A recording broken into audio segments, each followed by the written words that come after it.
คนพันคนนะสิหาคนที่จริงใจสิหาคนกล้า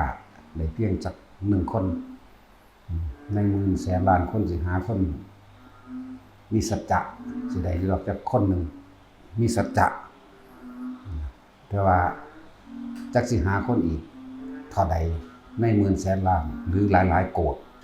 ที่สิหาคนที่เสียสละเพื่อผู้อื่นใดบ่ฮู้ว่าสิได้หาคนในจำนวนคนเท่าใดจังสิมีเพียง1 คนนั่นแหละอย่างเช่นพระพุทธเจ้าพระนางพิมพาตลอดทั้งหมู่เราบริวารสาวกเบื้องซ้ายเบื้องขวาแต่ว่าระยะเวลาที่การบำเพ็ญเพียรของพระพุทธเจ้าที่เป็นคนเกิดมาเพื่อผู้อื่นเลยนี่ผู้เดียวนี่นับเวลาอสงไขยเป็น16อสงไขยมั่งจนว่ารวมแล้วมันอีก4มั่งมันเป็นจังเป็น20คนผู้นี้เป็นคนที่มีความเสียสละเพื่อผู้อื่นมาตลอด20อสงไขยแสนมหากัปพร้อมเด้บ่ได้น้อยเด้แต่ว่าพวกนี้สิเพียงแค่ว่ามาลัดเอาบ่กี่สงไขยทานนั่งพิมพ์ผ้ากับประมาณ7อสงไขยแบบว่าเสียสละเพื่อผู้อื่นใดนี่ห่างไกลกันอยู่เด้ต่อมาพระโมคคัลลาภาษาริบุตรทำเพื่อผู้อื่นน่ะ2อสงไขยแสนมหากัปคือกันอยู่แล้วอื่นๆอีกบริวารกัน1อสงไขยแสนกัปหลักสั่นกว่ากันเนาะยากนักยากหนาเด้ถ้าสิหาเพียง1เดียวพระพุทธเจ้าประเภทมีความเพียรบ่ย่อหย่อนนี่นับเอาอย่างรวบรัดก็80อสงไขยแสนมหากัปเรียกว่าวิริยะธิกะพระพุทธเจ้าแบบสัทธาธิกะก็40อสงไขยแบบย่นย่อแล้วนะถ้าพุทธเจ้าของเฮาเดี๋ยวนี้พระโคดมก็20อสงไขยแสนมหากัปมันบ่ธรรมดาเด้คนผู้เดียวนี่สู่บากบั่นโดยลำพังเกิดมาเพื่อผู้อื่นล้วนๆจังหวัดสิหาคนเท่าใดเอาใน20อสงไขยมีผู้หนึ่งใน40อสงไขยมีผู้หนึ่ง80อสงไขยมีผู้เดียวคุณเห็นไหมแล้วเรามานับจำนวนคนบัดนี้นั่นแหละบัดนี้เฮามาเทียบบัดนี้ไฟผู้หญิงคือนางพิมพา7อสงไขยมีผู้หนึ่งเนี่ยมาหยดเอาแค่นี้นึงเด้เรียกว่าล่ะผู้หนึ่ง40ผู้หนึ่ง20ผู้หนึ่งมา7นั่นแหละจังซั่นแล้วพวกเฮามันสิเสียสละอีหยังส่ำใดเลยแม่นบ่ถ้าบ่มีแนวใดกูบ่อยากเฮ็ดเด้เนาะบ่ธรรมดาเด้บ่มีแนวใดกูบ่เฮ็ดเด้นักยากหนาอยู่ดอกจังว่าเฮาก็เพิ่นเสียสละมาให้พวกเฮาได้ตามรอยทางตามรอยบาทพระศาสดาแล้วตามรอยบาทของหมู่อริยสงสาวกผู้เลิศเอตทัคคะแต่ละทิศแต่ละทางก็เฮ็ดไปผู้ใดมักแบบใดก็เฮ็ดไปตามผู้นั้นแหละเนาะสั่นแต่ว่ามันน้อยๆนึงได้คนที่มาเข้าสู่หนทางแห่งพุทธะเนาะทางเดินของผู้รู้ผู้ตื่นผู้เบิกบานหนทางนี้วิชานี่เป็นวิชาของผู้รู้น้อยคนในโลก7,000 กว่าล้านคนที่เป็นคนที่มีเฉพาะจิตที่เป็นพุทธะแท้ๆเลยนี่บ่มีแนวอื่นปนเหลืองงามอย่างดีบ่ปนมีสร้างนางใหม่บ่ปนเข้ามาเลยนี่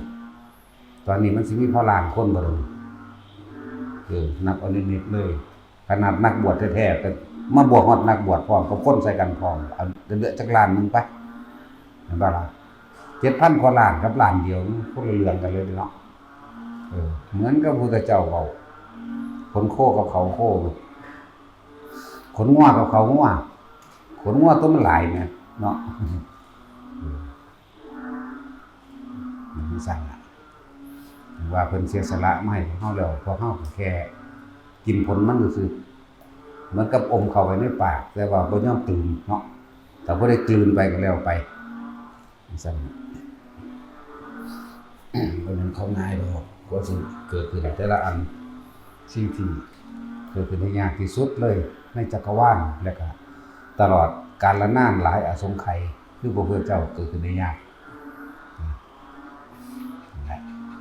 ที่นี่ครับพระพุทธเจ้ากับหมู่พระสงฆ์แต่บ่มีพระสงฆ์ความเป็นพุทธเจ้าก็บ่บริบูรณ์เด้อครับว่าล่ะส่วนพระธรรมมันมีของมันอยู่แล้วแม่ธรรมะนี่เป็นธรรมชาติมีอยู่จังซั่นธรรมะเป็นอมตะธรรมะบ่เป็นสิ่งที่บ่ตายมีอยู่ตลอดกาลทุกเมื่อเพราะว่าเรื่องสวรรค์ก็มีตลอดนรกมีตลอดแล้วก็มรรคผลนิพพานหนทางมันไปถึงนิพพานก็มีอยู่ตลอดแต่ว่าบ่มีผู้เข้าไปค้นพบค้นพบซื่อเนาะนั่นแหละจังมีพระโพธิสัตว์นั่นแหละผู้เสียสละตัวเองเพื่อผู้อื่นน่ะเข้าไปพ้นเห็นพบเจอแล้วนำทางนั้นออกมาบอกคนเนาะถ้าบ่มีพระโพธิสัตว์ก็บ่มีพระพุทธเจ้าถ้าบ่มีพระพุทธเจ้าพระธรรมก็บ่มีผู้ใดนำออกมาแสดงเปิดเผยได้ถ้ามีพระพุทธเจ้ามีพระธรรมแล้วหรือว่าถ้าบ่มีพระสงฆ์คนก็บ่รู้จักพระพุทธเจ้ากับพระธรรมแน่นอนอยู่แล้วถึงว่าคนที่ว่าสิถือเอา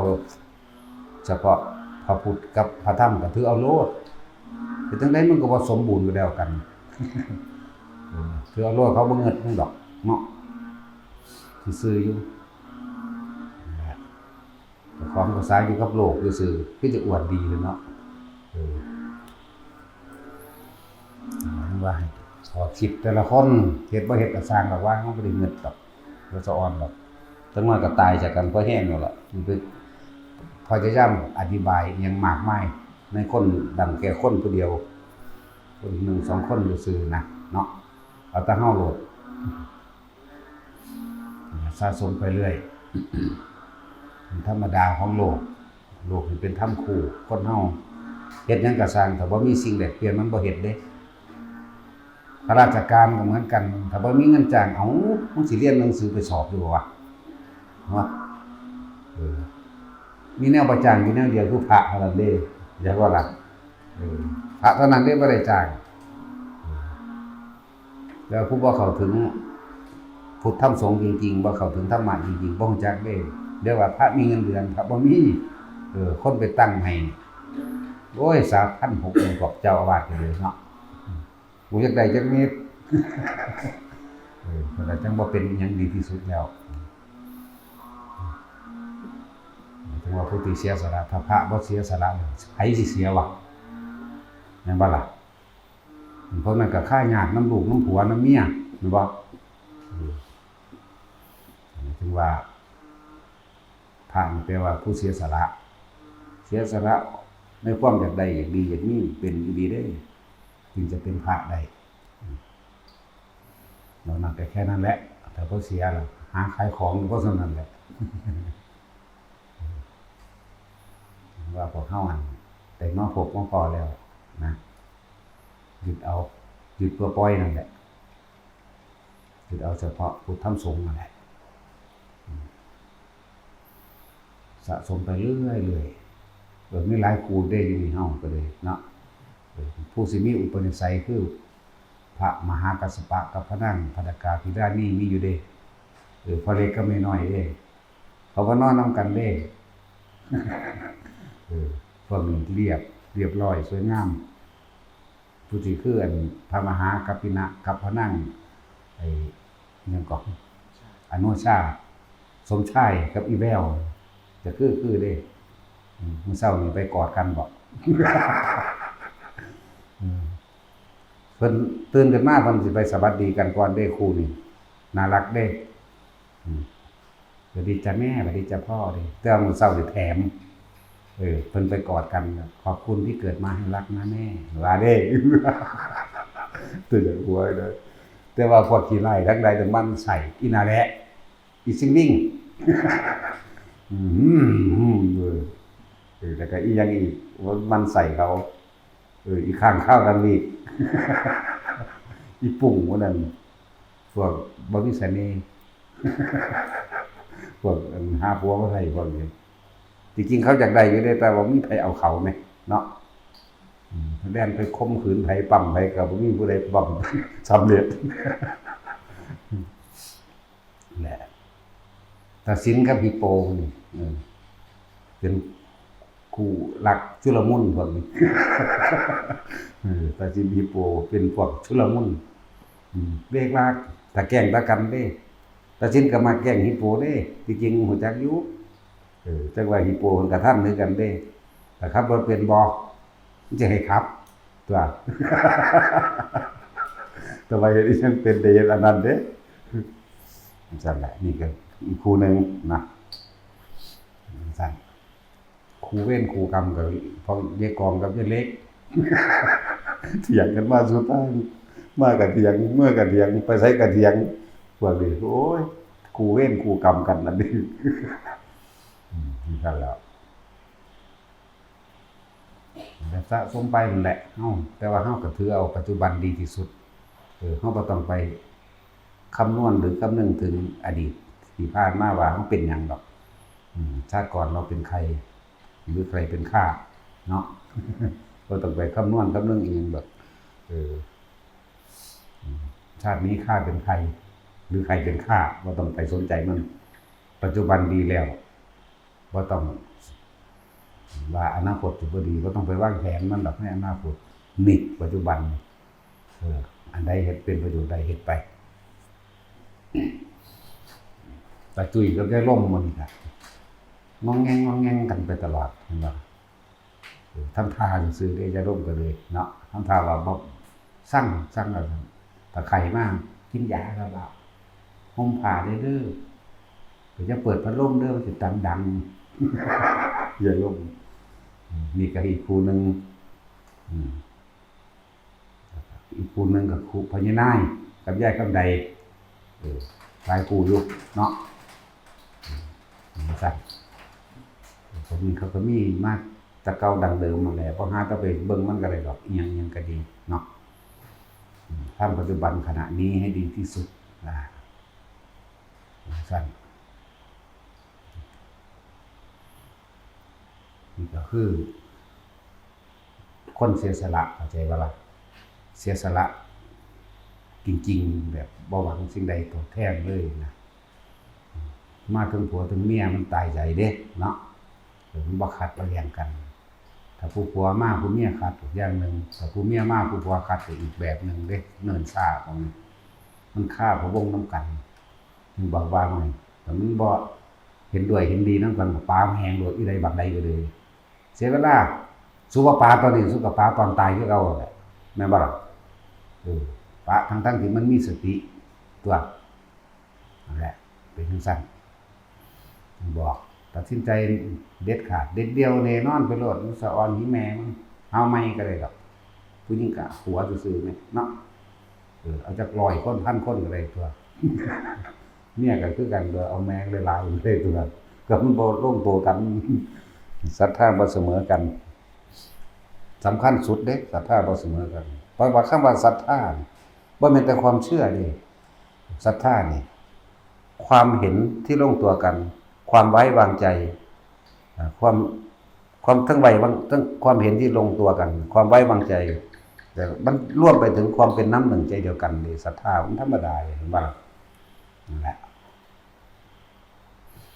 เจเวลาไปฆ่าเกาะเกี่ยวถ้ากันตกไปเป็นหมูเป็นหมานำกันอีกคือเป็นคนทุกคนอย่างกันอีกเป็นคนมาแน่กับ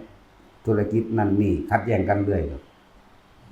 ขัดแย้งกันเรื่องศาสนานี่หนักนั่นแหละบางที่ผู้ผัวก็ดูถูกปรามาสพระสงฆ์องค์เจ้าพระพุทธเจ้าเนาะผู้เมียก็พยายามอธิบายอย่างเขาบ่เข้าใจความนั้นความนี้ธรรมดาบ่บัดนี้กรรมพวกเจ้าก็รวมกันคือเก่านั่นแหละผู้นึงสิขึ้นไปผู้นึงก็ดึงขาลงนะเลยลงไปนำกันพร้อมดีนะพูดถึงว่าหายากเด้อหาคนสิเสียสละเฮาเสียสละได้ครึ่งๆกลางๆก็ยังดีกับผู้ที่บ่เสียเลยนั่นบ่ล่ะการเสียสละเพื่อสาธารณประโยชน์เป็นปรมัตถะเด้ท่านก็เป็นปรมัตถะแล้วก็เป็นปรมัตถะทางกายทางกำลังแรงกายอีกนะครับบัดสำหรับคนที่ทุ่มเทตายกับสิ่งที่จะทำดีกว่าเป็นปรมัตถะได้เลยนั่นแหละอย่างน้อยจิตอิ่มก่อนโอ้ยมันธรรมดาหรอกจักสิยากน้ำขอบเพราะว่าจักสิลุงตุงนังเนาะยากน้ำ ลูกน้ำหลานญาติน้ำอันนั้นอันนี้แนวหลังกันไว้คือจังว่าล่ะผู้ใดสิปรารถนาพระนิพพานแล้วม่านสิขวางเต็มทีเลยม่านนี่เป็นไผก็ได้หมูหมากาไก่ก็ได้ม่านนี่แปลว่าผู้ฆ่าผู้ขวางผู้ทำลายความดีได้ม่านบ่แม่นคนเจ้ากรรมนายเวรลักษณะว่าสิมาปาดคอเฮาเลยเด้อันใดก็ได้ที่เป็นเหตุการณ์ที่เป็นเหตุการณ์มีญาติพี่น้องมาขวางผัวขวางเมียขวางลูกขวางม่านเบิดกิเลสม่านขวางอันนั้นอันนี้ก็บ่ทันมีอันนั้นอันนี้อยากมากก็อยากมากแต่ว่าเห็นแก่ได้มากกว่าถูกม่านตัวกิเลสม่านใส่ซะนั่นบ่ล่ะกิเลส 1,500 คือวัตถุทรัพย์สมบัติสิ่งของวัตถุทั้งคนนั่นแหละก็แม่นเบิดคือกิเลสกิขะขันธม่านแล้วก็ว่าสิมาวัดมาปฏิบัติธรรมจังซี่ก็เก็บขามั่งปวดแขวมั่งปวดหัวมั่งปวดท้องปวดท้ายมั่งสารพัดป่วยมั่งทุพพลภาพไปแล้วก็มีขันธม่านรวมในขันธม่านมากกับมัจจุราชม่านย่านตายพวกนี้ย่านตายคือว่าสิมาผู้เดียวนี่ทางมันเปรี้ยวหรืออันใดอันหนึ่งมากย่านเขาขานี่ก็เอิ้นว่าย่านตายเข้าใจว่าล่ะย่านเขาหลักเฮ็ดทั้งสั่นทั้งสี่ก็ว่าไปตายพิก็คืออภิสังขารม่านใหญ่กว่าหมู่อีกความคิดเจ้าของความคิดเจ้าของตีกันกับผู้อื่นหรือความคิดเจ้าของตีกับความคิดเจ้าของอีกเข้าใจว่านี่คำว่าอภิสังขารม่านไปคัดแย้งกับผู้อื่นคืออยากอธิบายเขาเข้าใจบ่แม่นบ่ล่ะอยากเขาเข้าใจอยากเขาลงโตเพื่อสิบ่ขัดขวางเขาแย้งหรืออยากให้เขายินดีนำจริงๆแล้วคือความคิดเจ้าของตีเจ้าของแต่ว่านี่ร่วมแล้วแต่ชีวิตจริงๆคนมันสิเถียงกันกับผัวกับเมียอยู่เถียงกับลูกหรือเถียงกันกับใครก็แล้วแต่ถ้าคนที่มีใจเดียวจริงๆมันบ่สนไผมาเลยเห็นบ่ล่ะก็เลยอภิสังขารม่านคือความคิดเจ้าของตีกับเจ้าของไฟดีกับไฟบ่ดีตีกันเองนั่นสิเถียงกับผู้อื่นกับของเองเด้แต่ว่าล่ะท่านยังบ่ได้สนไผเลยปึ้งไปเลยบ่สนก็จำเป็นต้องไปอธิบายมันก็ไผโตเฮาเองทั้งนั้นนั่นแหละมีเอิ้นว่าอภิสังขารม่านเทพบุตรม่านค่ะสัตว์ก็เอิ้นเทพบุตรม่านสมมุติว่าเฮาสิได้ย่างไปปฏิบัติบางหันบางนี้หรือย่างไปบางใดที่ไปบัดสมมุติว่าสัตว์เป็นเทพบุตรม่านแบบใดหมาเฮือนนั้นมันหายสั่งมันไล่เนาะหรือบ่ไปเพราะว่าย่านหมา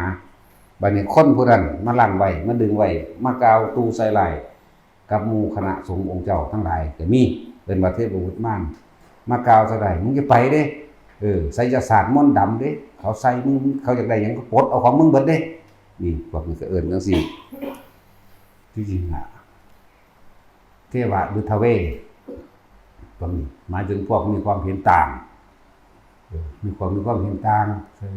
แปลว่า2ความเห็นมีความเห็นต่างผัวบอกก็เป็นเทพบุตรม่านเมียก็เทพบุตรม่าน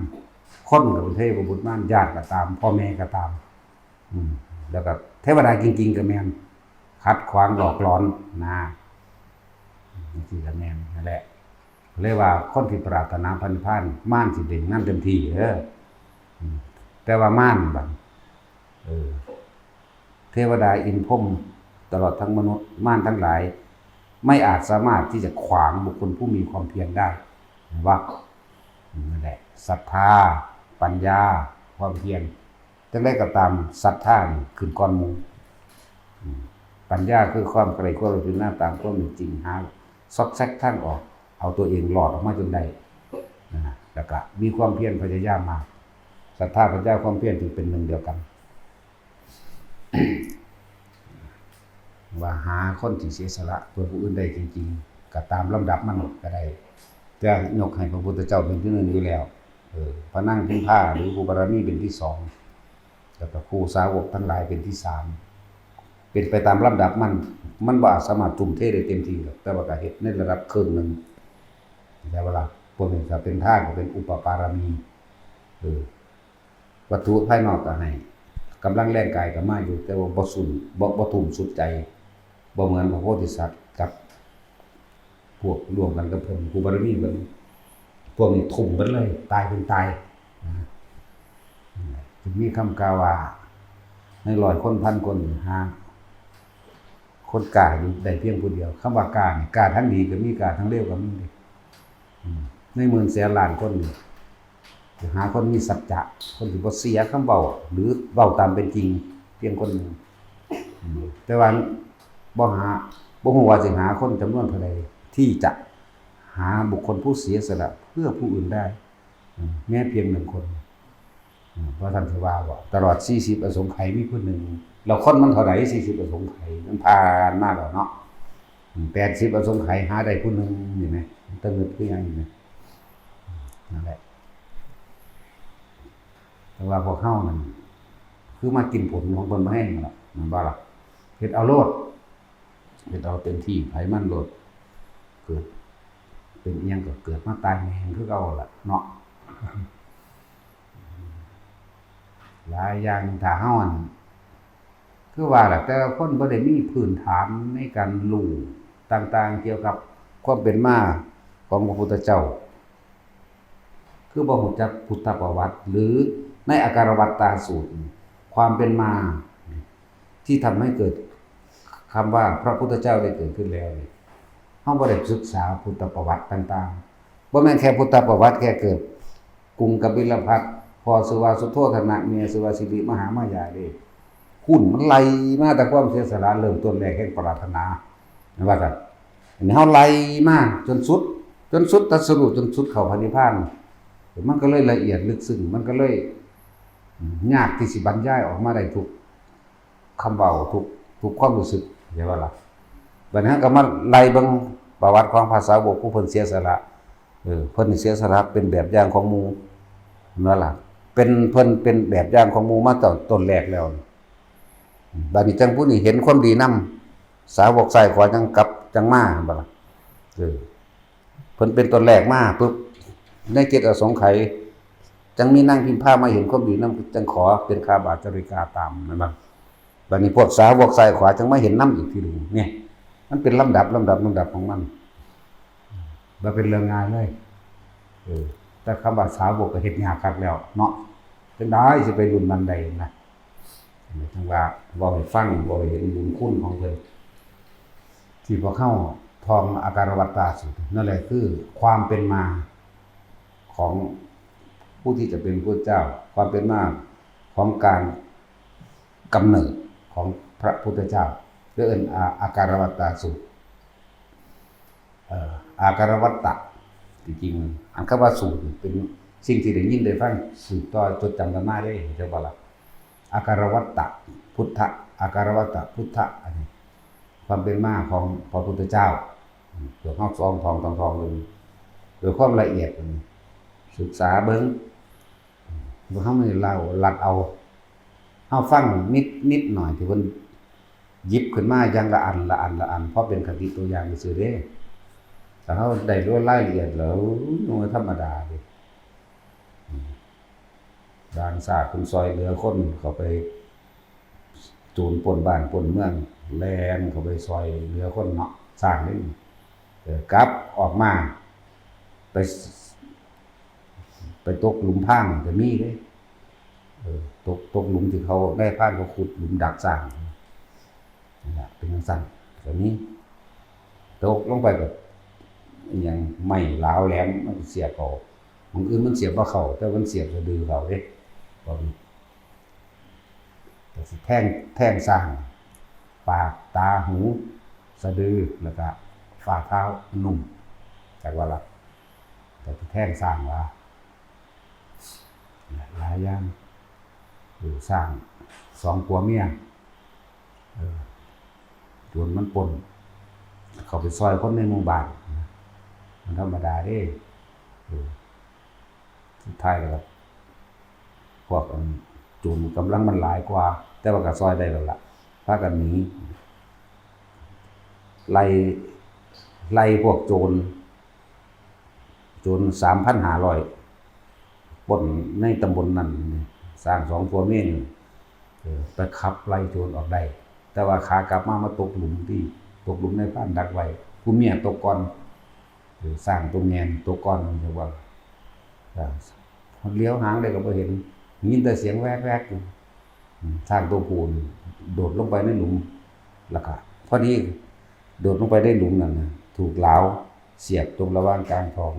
แต่ว่าก็บอกสร้างผู้ตัวแม่ตัวเมียนั่นให้ขึ้นเหยียบหลังเพิ่นแต่ขึ้นแล้วหนีไปให้ได้มีความเสียสละอันบอกย่อตัวลงเพื่อจะให้สร้างตัวเมียนี่ให้คู่ของเพิ่นเองเหยียบหลังเขาจะเหยียบหลังแล้วพยายาม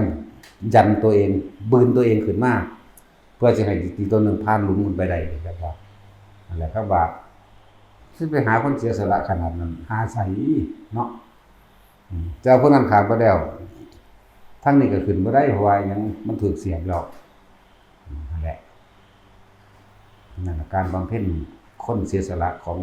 พระพุทธเจ้าเฮามีความเป็นมาลักษณะ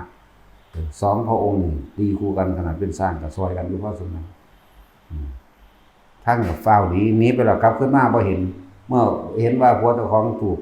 ก็บอกว่าให้หนีไปเพราะว่าถูกแล้วแหลมเสียบตรงนี้แล้วก็จะบ่มีชีวิตอยู่ก็ยังบ่หนีนะอยู่บ่กินอาหารกันใจตายซะได้บอกใครๆแต่ว่าบ่กินอาหารน่ะรอตายนำกันจริงๆก็มีเด้นั่นแหละเฮ็ดจังไดมันสิเป็นคนที่มีศรัทธาเรียกว่าศรัทธาเสมอกันจาคะเสมอกันความเสียสละต่างๆลักษณะนี้หาความเสมอกันยากเป็นความไว้วางใจเป็นหนึ่งเดียวกันความสมั่นซึ่งกันและกันเป็นหนึ่งเดียวกันบ่แม่นใครนั้นเรียกว่าศรัทธาบ่แม่นเชื่อเสมอกันเด้บ่ล่ะความไว้ใจเสมอกันความมั่นใจเสมอกันก็ว่าไปความเป็นมาของเพิ่นธรรมดาแต่ละตัวบ่ซั่นเนาะบ่ซั่นสิว่ากูบ่ได้เงิดเลยอันผู้ใดมาอันบ่ศรัทธาแนวนั้นแนวนี้เฮาก็ฝึกมาโดยเฮาเองบำเพ็ญมาโดยเฮาเองเฮาเชื่อมั่นธรรมะ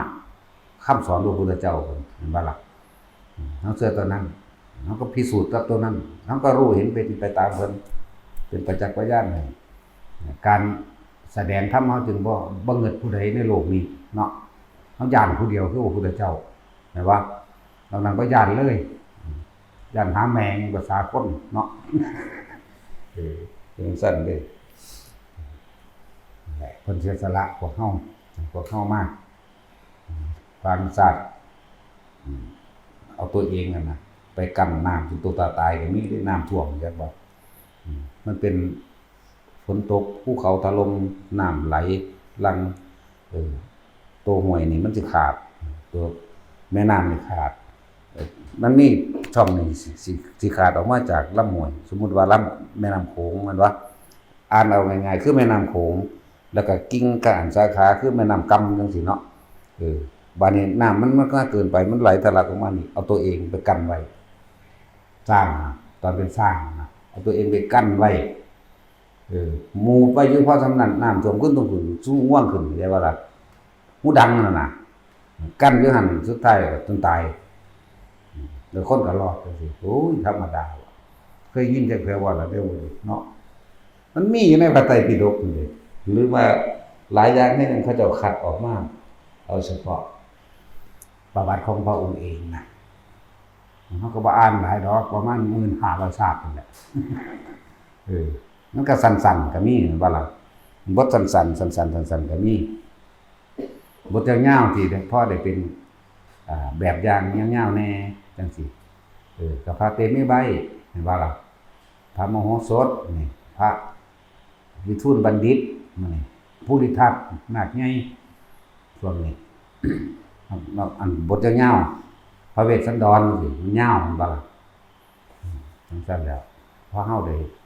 เป็นเรื่องเป็นราวที่ยาวๆนี่อันอื่นๆก็สั้นๆนะตัวยาวแล้วถ้าผู้ใดได้เข้าถึงความเป็นมาของเพิ่นเองล่ะโอ้ยมันบ่ธรรมดาดิมันมีความละเอียดมีความกินใจ ความรู้สึกมันเข้าไปเป็นอันนั้นแล้วมันบ่ธรรมดาแบบผู้ใดมาดูถูกผู้ใดมาประมาทหรือมาเฮ็ดเลาะๆแหละๆเฮ็ดเล่นๆนี่นะเฮ็ดเล่นๆจากวันนี้บ่สาระตัวเองบ่หยังแค่ว่ามาหาอยู่หากินไปซื่อๆหรือเบิ่งแล้วอะบางคนก็ให้ค่าได้ก็หนีไปบางคนก็ด้อยค่าอย่างรุนแรงก็หนีไปเนาะถึงว่าเฮาว่าถ้ามาซ้ำหนึ่งเบาจริงเอาจังอย่ามานะบ่อย่ามานะฟังแหน่ก่อนสิมาคือพวกมานั่นมาท่าเฮาอยู่แล้วก็ให้คนมาเอิ้นลงไปจังซี่ลงไปแล้วว่าได้ยินว่าอาจารย์รักษาโรคพะนะเอามึงบ่ฟังกูเลยบ่อีห่านี่เนาะสิกูเป่าเพียงจูงกันมาบักหลายสั่นงงๆเงินๆกูบ่ได้ว่ากูรักษาโรคได้ว่ากูว่าสมาธิรักษาโรคให้สู้ไปเฮ็ดเอาเองเด้ว่าบางคนก็ว่ามาดูดวงมันไผเป็นผู้บอกมันเด้อเนาะดวงพ่อดวงแม่บอกกูบ่เคยสอนแนวนั้นเด้อเทื่ออยากได้หยังเฮ็ดเอาอยากได้หยังเฮ็ดเอาอยู่เนาะ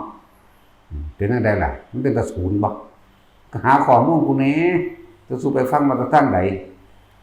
บางคนก็มาขอเลขขอนำครูวิทยาครูคณิตศาสตร์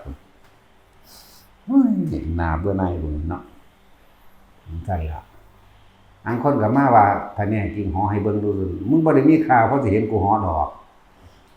บ่ได้มีค่าเลยค่ามึงกูเห็นบ่ซ้ำยุ่งซ้ำแหมยุ่งนี่บ่มีประโยชน์ต่อมนุษย์เด้ค่านี่บ่ซ้ำยุ่งนั่นนะจักว่าล่ะสัตว์ทุกชนิดหลายอย่างเป็นประโยชน์ต่อผู้อื่นใดพึงเป็นประโยชน์โดยทั้งอ้อมเลยว่าล่ะมดแดงก็ย่อยสลายสารใดกัดกระดูกจนมุนใดเห็นบ่ปวกมันนี่ก็เฮ็ดได้เห็นบ่แต่ยุ่งบ่มีประโยชน์แต่คนพวกนั้นบ่มีประโยชน์เท่ายุ่งนั่นแหละผมเพิ่นว่าจังซั่นล่ะผู้ใดสิมาจังไดก็มีข้อมูลแหน่กูเสียเวลาเนาะมาฮอดสิให้มาอธิบายความนั้นความนี้อยู่มาฮอดน้ำมนต์จังซี่แหมอวยพรวันเกิดนั่นโอ้ย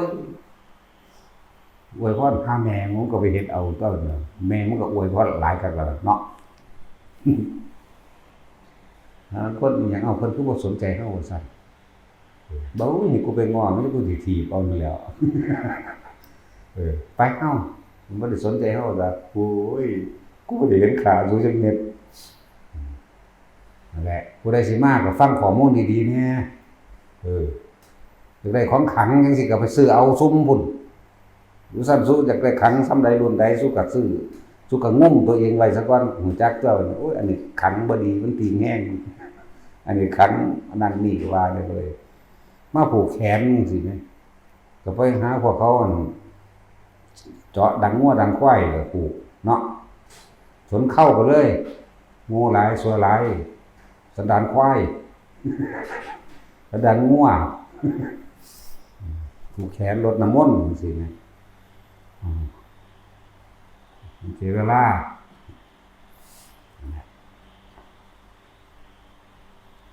ผู้ใดสิมากมีข้อมูลเด้อบ่แม่นมาแล้วมานั่งถ้าเฮาเฮ็ดบ่ให้เฮาบ่เฮ็ดนั่นอันนี้ให้ตามอันเป็นก็กูเฮ็ดบ่เป็นกูบ่ฮู้จักแนวจังซั่นมันเป็นเตะถิ่มมันเด้เนาะหาข้อมูลแหน่บ่แม่นมาผูกแขนมาเป่าน้ำมนต์สะเดาะเคราะห์รักษาโรคบ่ได้มีจักเม็ดอันที่ว่าเป็นรักษาโรคให้ไผมีแต่บอกให้ตายซะเนาะแต่สิมีข้อมูลมาแน่เด้ออย่าเดามาแล้วมาหาความนั้นความนี้หลายหาเรื่องใส่กันเนาะว่าเฮาบ่เฮ็ดให้เอ้าบวชเข้ามาแล้วบ่ดูดวงให้คนบวชเข้ามาหยังมันว่าโอ้โหดูก็อีหมาบ่ดูดวงให้คนสิบวชมาเฮ็ดหยังบ่หดน้ำมนต์บ่ผูกแขนบ่เป่าหัวพะนะโอ้ยไปร้านซ่อมพูนเนาะตัดสินได้อันเติมลมปูดใส่ของรถจะเอาบันไดพุ่นเติมบัก10ล้อบักรถยังไงทั้งแม่งขนหัวโลนออกเบิดพุ่นก็ได้ตัวโอ้ยเสียเวลาทางคนก็มาบอกหอให้เบิ่งมันเนี่ยโอ้ย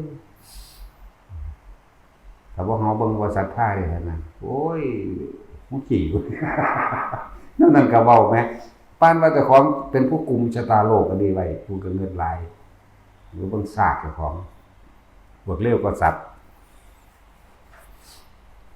ตั้งเลยนั่นแหละถ้าแน่จริงบอก3ตัวตรงๆรูปแบบแต่นี่เนาะ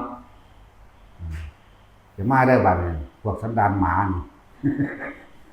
บริษัทอ่อนบ่ได้กูเฮ็ดแตะกูไปลำพังแต่เจ้าของเองบ่มีผู้ใดฮู้นำเฮาเด้เฮาศรัทธาโดยเฮาเองเฮาศึกษาจน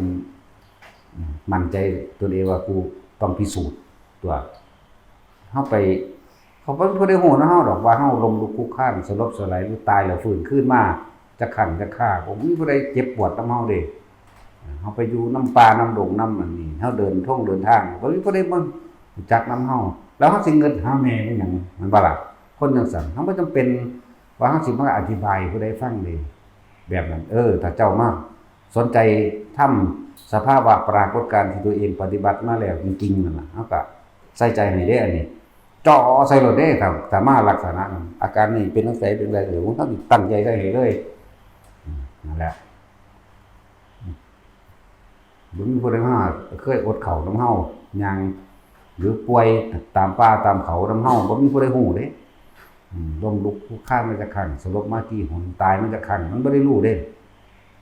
ก็สิมาเอาใจคนหาแม่บ่สร้างสรรค์เนาะภาษาคนก็สิเว้าภาษานั่นแหละมีข้อมูลเด้อไผก็ดีคือเฮาศึกษาประวัติพระสาวกต่างๆพระโมคคัลลาประวัติพระโมคคัลลาแต่เริ่มต้นศาสนาพระสารีบุตรพระนางพิมพาพระมหากัสสปะนี่เฮาก็ศึกษามาเพื่อสิเป็นข้อมูลเพื่อสินำทางที่ถูกต้องแต่ละคนพระวัดพระองค์นั้นพระองค์นี้ไล่ว่าจนท่องจำได้นั่นแหละท่องจำได้แต่ว่าสิเทศอีจำบ่ได้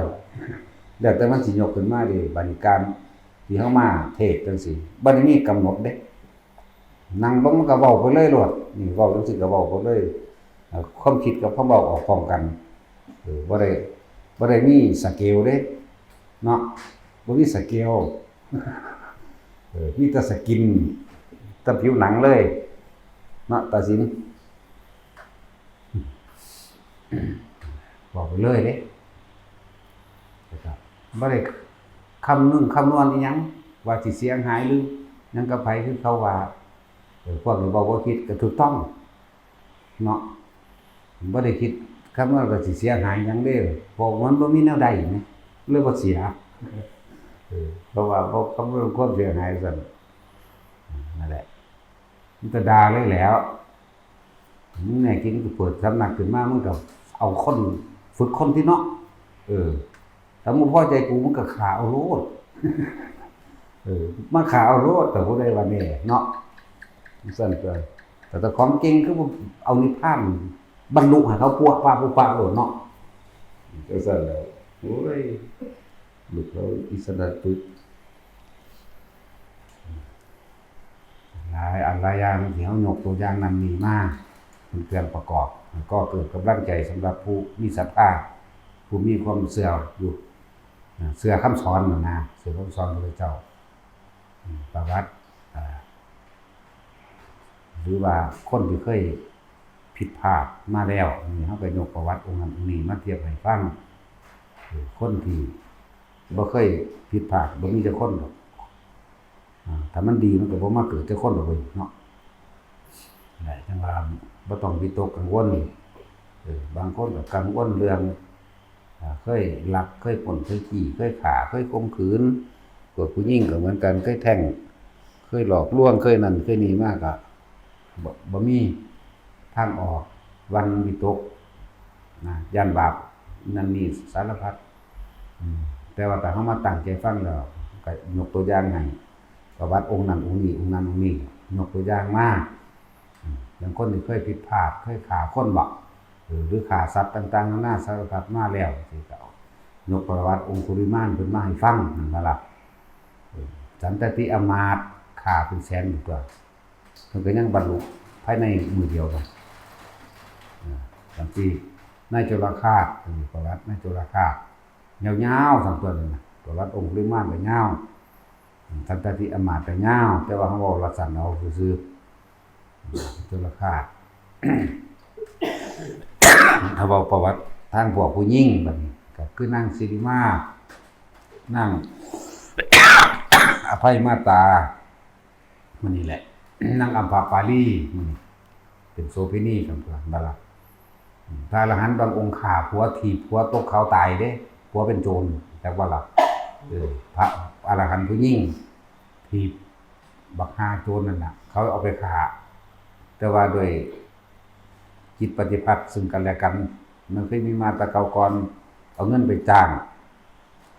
เอาเงินไปไทยเอา1,000มาก็ว่าเป็นผัวแต่สันดานโจรกับสันดานโจรสันดานบ่ดีคือเก่าแหละ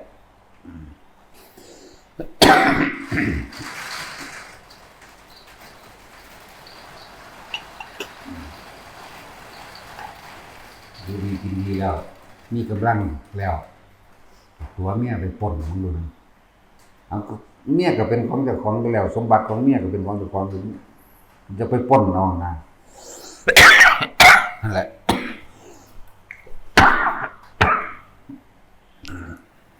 บอกว่าใดบอกได้นี่เป็นนั้นกูสิบอกว่าใดนี่เนาะสุดท้ายก็เพิ่นกันมีปัญญามากกว่าคนมีธรรมด้วยกันทำตาสิฟ้อนล่ำถวายทั้งทันทีเผลอจังได๋บ่ถีบเพิ่นตกเหวตายซ้ำสิกลับบ้านเขาบ่ได้อยากอายคนหนีไปบวชเป็นภิกษุณีบ่กี่ปีก็บรรลุอรหันต์แม่จังซั่นล่ะนั่นก็มีเด้ให้พูดถึงตัวอย่างให้กำลังใจเปรียบเทียบพวกผู้หญิงแต่ที่ว่าของหญิงใครโตกันนั่งอัมพาปาลีด้วยซ้ำนั่นบ่ล่ะจังซั่นแล้วก็แท่งลูกมาเท่าใดแล้วก็ได้ลูกกับพญาพิมพิสารเท่าใด2คนตัวนั่นแหละก็สิเว้าประวัติพิสดารของนำอัมพาปาลีนี่ประวัติเล่าการกำเนิดของเพิ่นแบบโอปาติกะเด้เพิ่นบ่จะเกิดในคันเลยว่าก็สิเว้าเรื่องประวัติของเพิ่นทำบุญมาดีแล้วถึงว่าได้ทำบุญกับพระเจกที่ออกจากนิโรธสมาบัติว่าหลังจากเพิ่น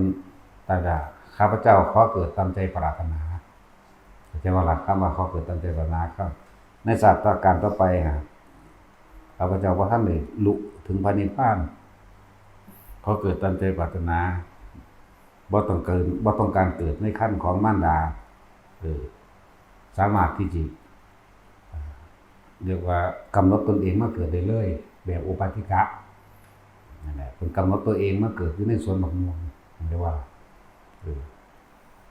แต่ก็มีผู้เลี้ยงในนั่นน่ะพวกลูกค้าเทวดาภูมิเทวดาเลี้ยงไว้แต่ว่าเกิดในสวนมะม่วงนี่เกิดใต้ต้นมะม่วงแหละใหญ่ขึ้นมาแล้วคนมันงามเนาะเขาก็ฆ่าแย่งกันเอาที่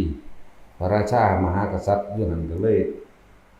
จักสิยกให้ไผก็สิลำเอียงเลิกเกิดกายให้เป็นของสาธารณะผู้ใดต้องการมานอนนำเล่าก็มาจ้างเอาคืนละพันแต่ว่าละกษัตริย์ก็เก็บสวยเด้สิว่าให้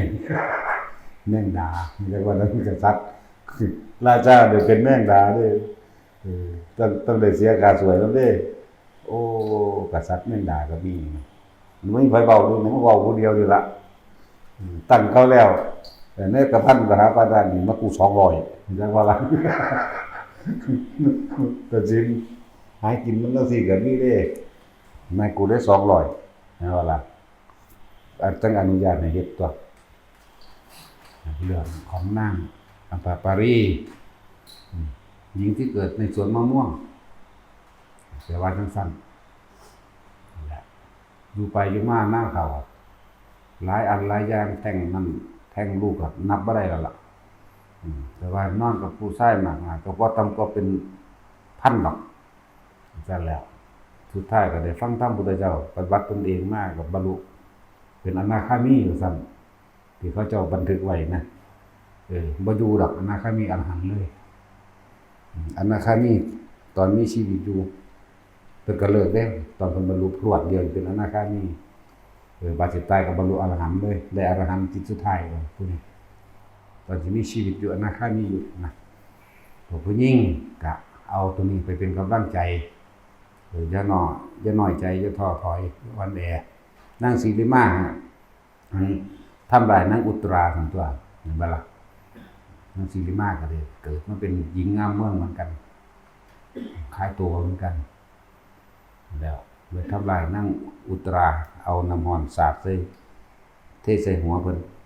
แต่ว่านางอุตราเพิ่นก็มีเมตตาสูงทรงพรหมวิหารพวกนี้อภัยให้แล้วสุดท้ายมากอ่ะฟังธรรมพระพุทธเจ้ากับบรรลุโสดาบันไปมันสั้นแหละ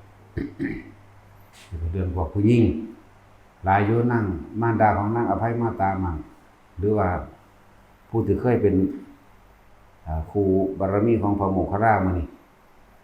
คือล่อเพิ่นไปในปราสาทเจ็ดสั้นได้ทำการยั่วยวนต่างๆนานาสารพัดทั้งสิ้นจากนั่งอย่างละซื้อวังได้ลืมละซื้อ3 คำแบบนั่นแหละนี่พูดถึงเรื่องผู้หญิงเพราะผู้หญิงสิเป็นคนที่ฟุ้งซ่านประสาทพวกผู้หญิงเป็นประสาทอันใดก็สงสัยสักงอกสักแงกที่ถามว่าจนบรรลุได้จังซี่เนาะนั่นแหละมันบ่นั่นดอกให้แนวทางกันกำลังใจเด้อนี่ยังก็เฮ็ดไปส่วนผู้ชายมันรู้มันหลากหลายคนเดียวผู้ชายบางที่เคยผิดพลาดแม้กระทั่งพระโมคคัลลาเนี่ยก็เคยเกิดเป็นม่านเด้ม่านทูสีม่านสมัยพระพุทธเจ้าองค์นึงไปเข้าไปในช่องหูของสาวกของพระพุทธเจ้าองค์นั้นเป็นนั่นคือเขาได้ฐานะพระอรหันต์นะเคยมีกรรมต่อกันที่เขาได้แต่ว่าล่ะเข้าไปในช่องหูลงไปในช่องท้องเฮ็ดให้เกิดพระศาสดาบอกว่าตู้สีมารเธออย่าทำอย่างนั้นเตือนครั้งที่หนึ่งเป็นยังบ่ยอมเข้าใจว่าตัวเองมีฤทธิ์เดชหลายพระพุทธเจ้าก็เลยเหลือบตาเบิ่งแค่นั้นล่วงตกนรกเลยตกนรกอยู่บักหลายตกนรกอยู่1,000 ปีนรกธรรมดาบ่แนวนี้นั่นก็คือคนที่เคยผิดพลาดมาเหมือนกันแต่พระโมคคัลลาผิดพลาดหลายกว่าหมู่พร้อมในสาวกใหญ่นี่เข้าใจบ่ล่ะทั้งเคยล่วงเอาพ่อแม่ไปฆ่าเห็นบ่ล่ะนี่จังว่าถูกกาตายมหาบริษัทจังซี่แต่ทำกรรมบางอย่างสมัยสิสวยซะเพิ่นเกิดกับพระพุทธเจ้าโพธิสัตว์คือพระมโหสถจังซี่ได้ปลอมตัวไปเป็นไสศึกเข้าใจว่าล่ะก็ต้องลงทุนทุบตีหัวล้างข้างแตกบาดเจ็บจริงได้พวกนี้แล้วจังเข้าไปเป็นไสศึกกับพวกจุลนี่พวกพรหมทัตจังซี่จนได้รับความไว้วางใจนักพระโมคคัลลาเสียสละเพื่อผู้อื่นขนาดนี้ก็เลยเสียสละบ่ซั่นปลอมตัวเองก็ต้องถูกพระมโหสถเขาบอกว่าเธอต้องเสียสละกัดฟันอย่างดีเอาผ้ากัดผ้าไว้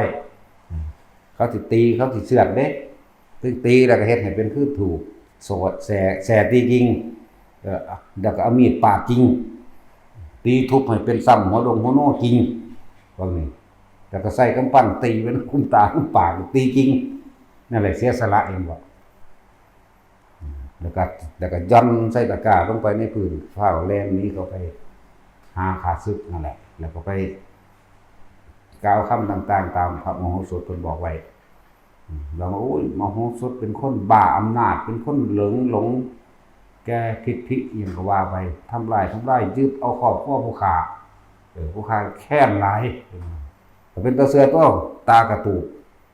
ปากกระเจิงน้ำหลังมีแต่ห้อยแสอีกแถมซ้ำถึกมีหม่องดาบปาบมีดปาบมาหันมันมีอีกไหมรักษากันจนกว่าสิหายหรือว่าจนกว่าเขาสิไว้ใจได้เนาะนั่นแหละเสียสละให้มันยากแต่ว่าพวกเฮาแค่นี้นั่นน่ะโอ้ยบ่ตายดอกเนาะทั้งค่อยจะเบียดตายอยู่เด้นั่นแหละว่าเพื่อให้เกิดขอคิดเห็นไปในทางที่เป็นสัมมาเป็นทางที่เป็นกุศลพวกเฮามาอยู่นี่สบายคักคือหยังเนาะ ซ้ำนี่กูก็เฮ็ดบ่ได้บ่นะเขาเจ้าเสียสละเพื่อพุทธศาสนาเพื่อพระพุทธเจ้าสิเกิดขึ้นได้แต่ละพระองค์โอ้ยธรรมดาบ่มีผู้นึงเป็นผู้นำพวกนี้เป็นผู้เสริมสนับสนุนก็สิตั้งก่อขึ้นมาได้ต่างคนต่างเสียสละแต่ที่ว่าเสียเจียวกับเพิ่นบ่เสียเจียวก็แล้วกันเสียเจียวก็พระโพธิสัตว์บ่ได้เสกเลยยังได้ก็บ่ใกล้กันแล้วกันสัมเพิ่นสิบรรลุเพิ่นบรรลุก็80โลสงไขที่แล้วก็ได้ไปถ้าพุ่นได้ก็ได้เว้ยเห็นบ่ล่ะซั่นแหละต่างกันเด้ พวกเฮาเกิดเพราะบ่รู้แต่ท่านเกิดเพราะรู้จักว่าล่ะเข้าใจว่าแท็กซี่พวกเฮานี่เกิดเพราะความไม่รู้ถูกอวิชชาครอบงำแต่ว่าเพิ่นเกิดเพราะรู้เพราะมีวิชาแต่ว่ามีจุดหมายอย่างอื่นอีกเพื่อสินำเอาวิชาทั้งหลายเหล่านี้ถากถางจนหมดทางให้หมู่สรรพสัตว์ทั้งหลายได้นำตัวเองฝึกหัดปฏิบัติตัวเองเข้าสู่นิพพานคนที่เพิ่นสั่งสอนมาสมัยเพิ่นเป็นพระโพธิสัตว์เข้านิพพานก่อนเพิ่นก็บักหลายเด้ล่ะนับบ่ได้เลยล่ะเพิ่นคอยสั่งสมมานั่นคือจุดหมายของเพิ่นมีจุดหมายเดียวเลยสั่งสมมาเรื่อยๆบางถึงเวลามันเป็นไปนะขณะนั้นสัตว์ทั้งหลายก็ยังกองอากลากอยู่เนาะเต็มอยู่คือเก่าพุทธเจ้าเกิดขึ้นได้เฮาเว้าคือมันหลายแม่นบ่ก็หลายแต่ว่าเวลามันนับได้บ่ล่ะที่ว่าพุทธเจ้าเท่านั้นเท่านี้พระองค์เนาะแต่เวลาน่ะเพื่อจะเกิดแต่ละองค์80ประสงค์ไข40ประสงค์ไข20ประสงค์ไขแสนมหาก็เป็นกำไรทั้งนั้นเลยกำไรทุกเนาะนั่นแหละพวกเฮาเกิดเพราะไม่รู้แต่ท่านรู้นั่นแหละจึงเกิดคนละอย่างกันเด้อรู้จึงเกิดอันบนเกิดเพราะไม่รู้อันเข้าใจว่าละบาดก็ละอย่างกันพวกเฮาอีหยังซ้ำอันแย่งเนาะกินกันอยู่นี่ก็พอแห้งแล้วจ่อตาเอาขนมกันอยู่นี่ผู้นึงก็เอาถุงไปเสื่องไว้เนาะ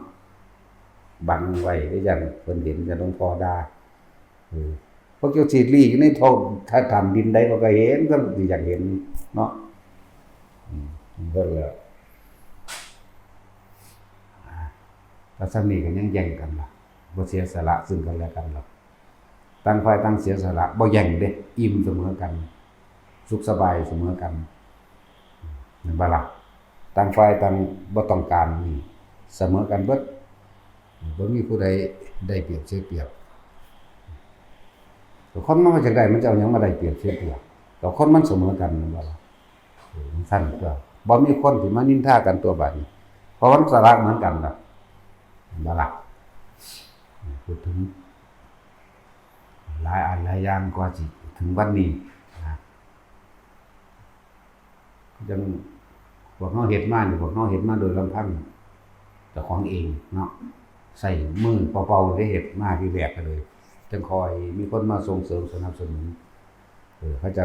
เฮาเฮ็ดเป็นตัวอย่างเสียสละเป็นตัวอย่างให้เบิ่งแล้วตอนว่าผู้นี้ก็เห็นคนก็เห็นจังคอยเสียสละมานำเฮาบ่ล่ะมันซั่นแหละหลายอย่างสะสมไปนั่นแหละก็เพราะว่ามันบ่รู้น่ะมันเกิดต่างกันเด้พวกเฮาถูกอวิชชาครอบงำเพราะความไม่รู้ถึงแท้กันเวียนว่ายตายเกิดเนาะแต่ว่าของเพิ่นบ่แม่นเด้อวิชาครอบงำเรียกว่าเกิดเพราะรู้นั่นแหละจึงเกิดอันนี้พวกเกิดเพราะไม่รู้เห็นบ่ต่างกันเด้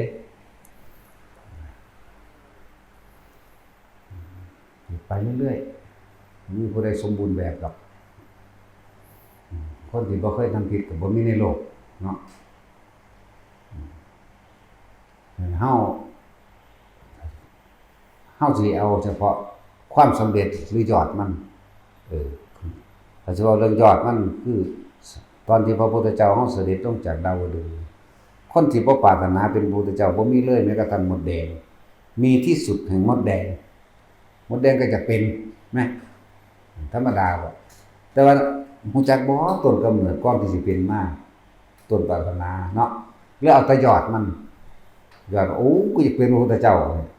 แม่นบ่ล่ะแต่ว่าบ่เฮ็ดเอามันสิเป็นได้บ่แม่นบ่ก็เฮ็ดเอาตัว เหมือนเฮาอยากรวยเหมือนภาษีวลีนั่นแหละนั่นว่าเอาตั้งแต่ว่าภาษีวลีเลยโดยลาภเนาะอุ้ยก่อนสิเลิศโดยลาภมันทุกขตะมหาทุกขตะบ่แห้งเลยเด้ทุกข์ยากลำบากขนาดใดตัดสินใจท่านตัดชีวิตไปเลยเด้ท่านตัดชีวิตได้นั่นน่ะทั้งได้มาท่านทั้งเปิดทั้งมีทั้งเดียวนั่นแหละจะสมัยพุทธเจ้าองค์ใดล่ะหน้าเราได้เลยแต่ว่าขนาดนั้นก็ยังบุพกรรมต่างๆกว่าสิมาเกิดเป็นภาษีวลีอยู่ในนี่เกิดอยู่ในขั้นของพระนางสุปวาสาน7 ปี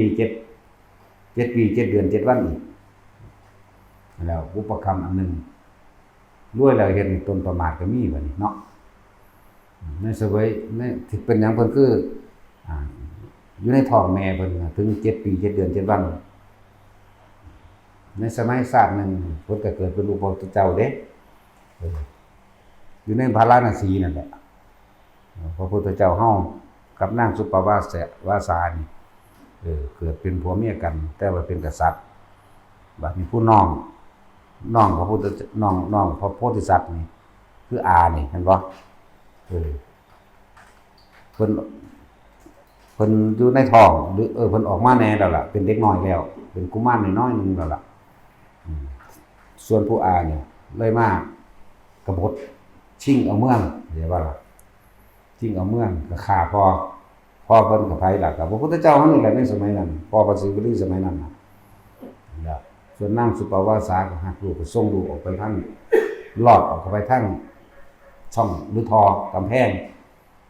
หนีออกไปจนวันใหญ่ขึ้นมารวบรวมกำลังขึ้นมาก็มาชิงเอาเมืองขึ้นกันแต่ว่าโดยเหตุการณ์เสร็จตั้งได้กับว่าสู่เขาวาสนาเขาหลายๆผู้เมย์ก็เขียนจดหมายบอกเห็นว่านี่กรรมมันรวมกันได้นะมันมีสมรู้ร่วมคิดซึ่งกันและกันก็จะว่านี่แม่นี่เป็นต้นคิดบอกให้ลูกเห็นแบบนี้ว่าเจ้าจะไปคิดยากหยังเป็นหยังคือมาโง่แท้เจ้าเอาทหารล้อมเมืองเอาไว้จะให้เขาหาฟืนจะให้เขาหาน้ำจะให้เขามาปลูกเขาปลูกน้ำเขาไปได้เดี๋ยวจังเอาแหล่งอาหารมันก็เบิดเองเขาก็ย่อมเองนั่นแหละ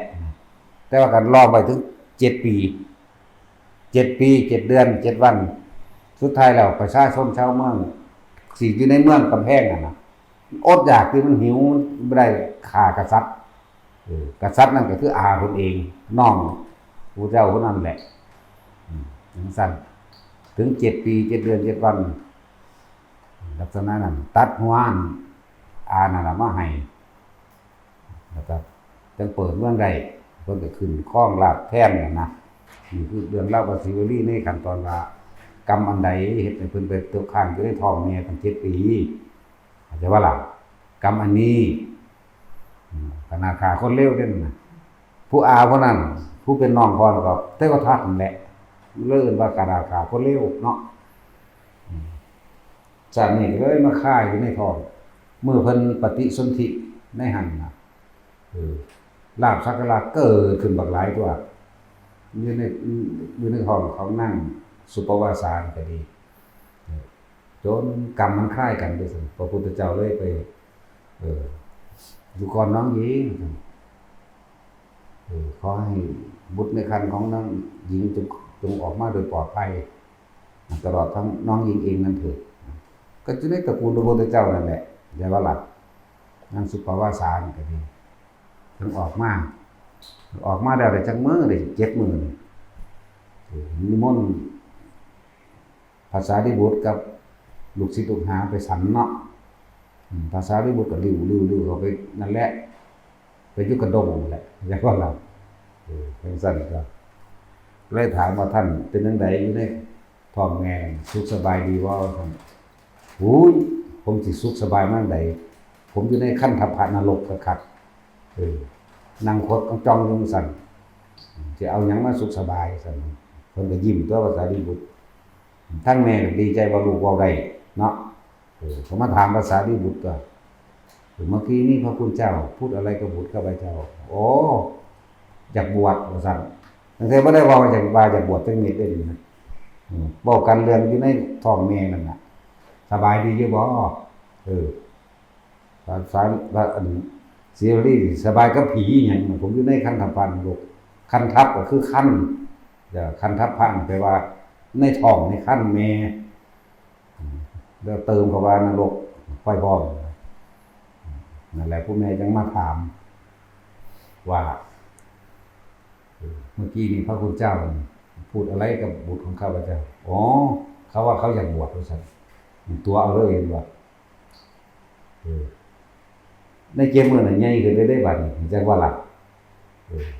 ก็คนอยู่ในท้องแม่ก็ถึง7 ปี 7 เดือน 7 วันแล้วออกมาที่แรกนอนอยู่บ่ตะว่าสายรีบุตรบอกน้ำใหญ่เลยว่าจะบวชก็เอาไปบวชน้ำเลยไหมเธอมีความบาจังไดปรารถนาให้ลูกบวชจะบอกศรีวลีนี่ต้องการบวชได้ส่วนก็แล้วแต่พระคุณเจ้าว่า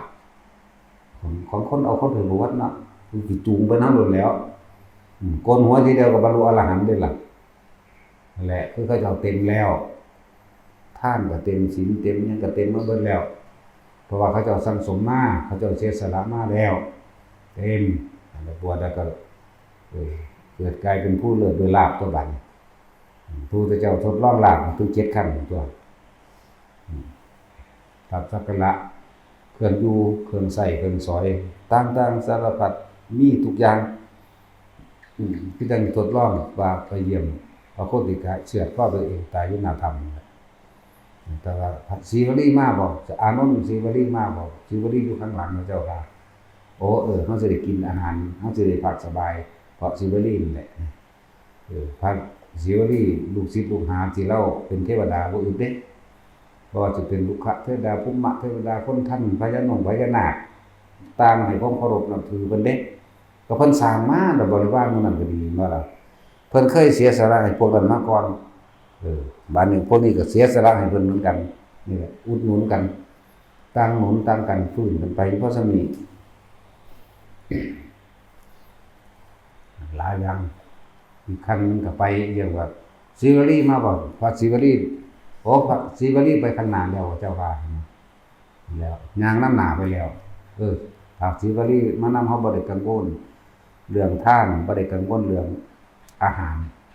บ่ได้กังวลเรื่องที่พักเทวดาเขาเนรมิตให้เบิดนั่นแหละบัดนี้เฮานั่นคิดอยากมีลาภคือพระศรีวลีเนาะก็ถือเขาตัวไปซื้อดอกไม้ซื้อเขาตัวแปลว่าเขาตัวเขาก็รอลูกพระศรีวลีขึ้นมาขายว่าล่ะมันก็แท็กซี่มึงมีอยู่บ่มึงเอาถิ่มตรงนั้นบ่ตะกี้ก็มีคือกันอยู่ตัวกูอย่างซั่นแล้วเอามาสวดด้วยกันศรีวลีมา5 เทโรอยู่นั่นว่าสวดคาถาศรีวลีเลยโดยลาภจังด้วยคือเขาโอ้ยก็เฮ็ดคือเขาตัวจังด้วยคือเขาแล้วก็เป็นสารานิธรรมเด้พระศรีวลีประวัติเพิ่นยาวๆนั่นน่ะได้หลังจากมันได้สิ่งใดมาก็สร้างเพิ่นสิให้ทานก่อนจึงบริโภคทีหลังคำว่าสารานิธรรมเมื่อได้สิ่งใดก็ช่างจักให้ทานเสียก่อนให้ผู้อื่นก่อนจึงบริโภคทีหลังเข้าใจว่าล่ะจึงใส่ซอยทีหลังเมื่อนึงสิบ่ให้ทานแก่ผู้อื่นบ่มีเลยนี่ว่าสารานิธรรมสั่นบริจาคทานก่อนจึงกินทีหลังมันได้อาหารมากอย่างบ่บริจาคก็คือให้สัตว์เดรัจฉานคืออย่างบางที่ได้ข้าวสารมาจังซี่เพิ่นสิเอาให้หมดให้แม่งจักบ่ให้หมดให้แม่งไปเม็ดนึง2 เม็ดก็สร้างคือบ่ให้ขาดสารานิธรรมสั่นนั่นแหละแบ่งปันผู้อื่นโดยบ่ได้หวังใดตอบแทนล่ะมันก็เป็นสั่นแล้วหมู่เทพเทวดามนุษย์ยักษ์นาคขุดคนท่านกุมพันทั้งหลายล้วนแล้วถ้าเป็นลูกศิษย์ลูกหาบริวารของเพิ่นเยอะแยะไปทั้งได้ก็สร้างบ่อึดอยู่บ่อึดกินก็บ่อึดแล้วเพิ่นเฮ็ดไว้แล้วแหมมันบ่แม่นผู้ใดมาเสกเพิ่นบันดาลโดยที่บ่แม่นเพิ่นเฮ็ดเด้ที่จริงเพิ่นเฮ็ดไว้แล้วเด้อนั่นจังได๋ขึ้นมานั่นแหละคือทีมของเขาแหละหลายอันหลายอย่างที่พวกเฮาบ่เข้าใจพวกเฮามีต่างๆภาษีวลีเลิศลาภเข้ากับสลักไม้หรือเท่ท่องรอเนาะเฮ็ดบาทใหญ่ จะใส่ของหลายๆเฮ็ดยามใหญ่ๆถือกาน้ำใส่ลูกประค่ำใหญ่ๆแล้วก็ถือกดอีกเนาะบัดนี้พากันเสกสวดอีหยังอยู่โอ้ยอีหยังเขาเอิ้นอีหยังก็อีหยังพิเศษนะเนาะมึงสวดโลดมึงสวดอยู่100 ปีมึงสิขังบ่พวกเอาไปบูชาก็บูชาอยู่หั่นแล้วว่าเด้คือดอกไม้ธูปเทียนนั่นนี่จะซื้อตัวรูปร้อนก็บ่แห้งดอกเนาะรวยบ่บัดจักสิมันไปเฮ็ดมาเป็นหนี้3 ล้านเฮ็ดไปเฮ็ดมาเป็นหนี้3 ล้านหรือนั่นแหละนี่แหละเอาสิ่งความจริงมาเว้าให้ฟังคือเขาเจ้าเฮ็ดมาโดยเขาเจ้าเองแล้วจังได๋ขึ้นมาเด้คนบ่เคยให้เฮ็ดจังได๋สิได้สิ่งเหล่านั้นเนาะต้องถ้าอยากได้หยังก็ให้สิ่งนั้นให้เขาเจ้าก่อนตัวหลายอย่างอยู่เด้ที่พวกเฮาบ่ได้ศึกษามีแต่เข้าใจว่าต้องสวดเท่านั้นจบเท่านี้จบสวดตามกำลังวันนั่นแม่นบ่ล่ะจากบ่สวดตามกำลังวันก็เลยแล้วเอาตัวซื้อดอกนี่แหละมันสร้างมาก่อนเองก็สร้างมาไว้เบิดจังใดพวกเฮาขี้ตะลี่ที่เหนียวมันสิว่าเอาหยังมาได้เนาะจึงบอกว่าหลายๆอย่างที่นำมาเทียบคนเป็นบทบุญก็มีเด้อคนเป็นบทบุญนี่เกิดมาได้ลาภรวยกิจการงานดีแต่ว่าบุญเก่ามันบ่เติมแม่นบ่ล่ะถือว่าเป็นเฒ่าแก่โรงงานอันใดอันหนึ่งก็ตามดูถูกคนงานบ่ล่ะดูถูกคนงานรังแกข่มเหงเขาหลายอย่างเอาไปมานี่คอยบุญมันคอยเบิดลงบ่มีความสงบมีแต่ความร้อนๆแล้วเอิ้นว่าคนเป็นบทบุญแต่เอาไปมาด้วยกลายเป็นคนที่ล่มละลายไปทางใดก็บ่มีผู้ใดอยากได้บ่มีผู้ใดอยากเอามันได้ครบ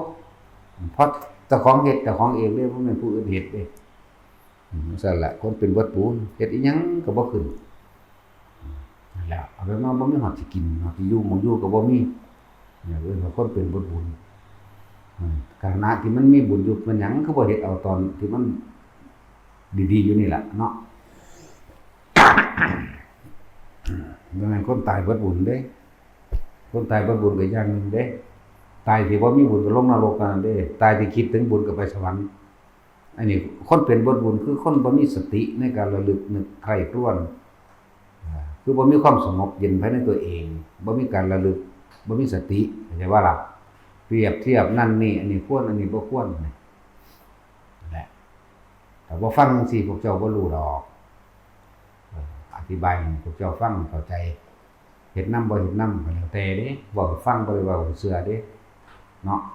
เฮ็ดหรือบ่เฮ็ดก็เป็นเรื่องของพวกเจ้าเองเด้อใครก็ตามพวกเจ้าเฮ็ดก็ได้พวกเจ้าได้บ่ได้แก่ผู้บอกเนาะนั่นแหละทางมีอยู่แต่ว่าบ่มีผู้เดินทางผู้บอกทางก็มีอยู่แต่ว่าสิไปเอาความผิดกับผู้บอกทางย่อมผู้บอกทางย่อมบ่ผิดเนาะนั่นแหละหลายอัน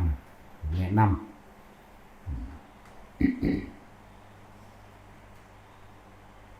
มันอีกจักมื้อนี่เฮาสิฮอด15ค่ำเดือน7นี้เดือนหน้านี่บ่สิ้นเดือนนี่บ่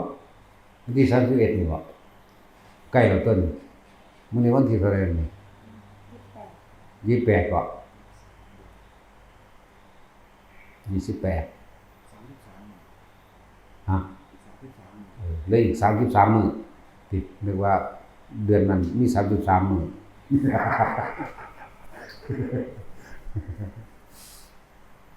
วันที่32บ่เนาะซื้อเลขได้บัดนี้บางพวกเนี่ยบ่มีเอามาเว้าซื้อเลขได้บัดนี้เขาบอกตะเขาโอ้ยพวกบ้า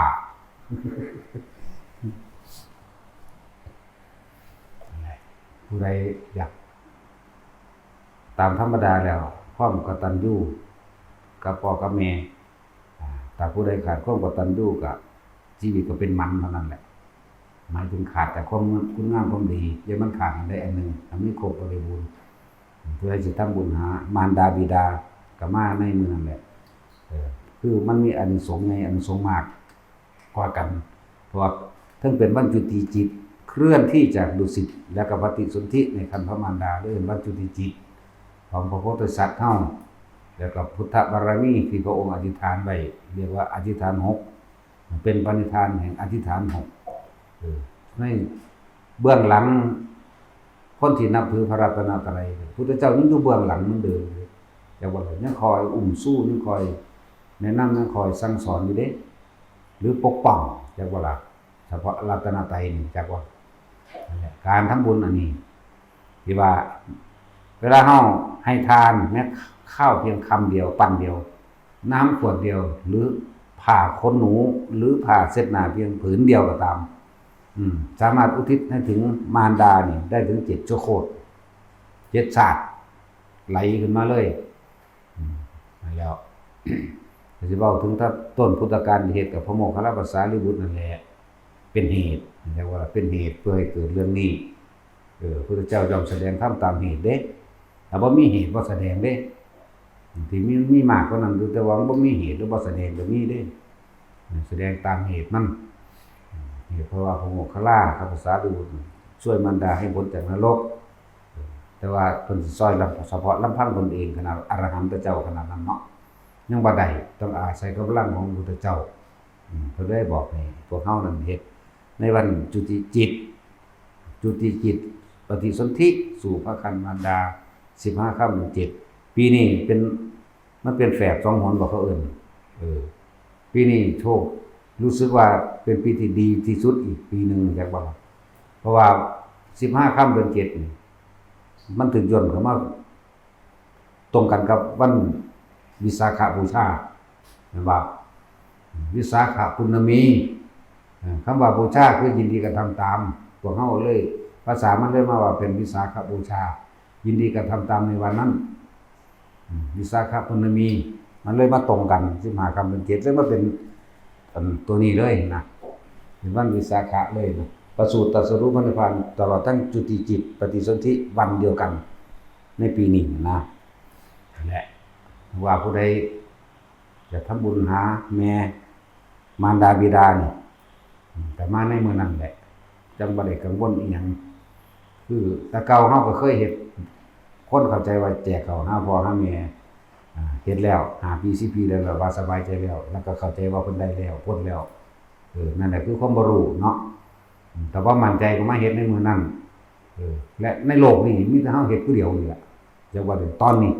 ในโลกนี้ต้องเป็นกรณีพิเศษแต่เฮานั่นแหละบ่แม่นสิไปหาหม้องเฮ็ดง่ายๆเด้แนวมึงต้องเรียนรู้จากต้นฉบับหรือพุทธวงศ์เด้ของนี่อย่าว่าล่ะว่าซั่นเพิ่นก็พาเฮ็ดตะโดนตัวเฮาก็หาก็เกิดนึงขึ้นมาเอาหมู่เฮ็ดได้เนาะเขาเจ้าเกิดตะโดนตัวอรหันตเจ้าผู้มั่นผู้แหวนผู้บัวผู้ตื้อผู้สิงเนาะเขาเจ้าคือบ่พาเฮ็ดเอาใช่แล้วเว้นไว้ให้เฮาเฮ็ดมั่งเนาะเห็นบ่เข้าข่ายเรื่องของอีกเลยมันบ่เข้าข่ายก็คือเข้าข้างหมาทั้งใดเดี๋ยวนี้เนาะซั่นเด้อนี่พาเฮ็ดมันหลายเฮ็ดหั่นบ่ได้เฮ็ดบ่ต้องมาตัวบ่ได้เงินแม่เนาะ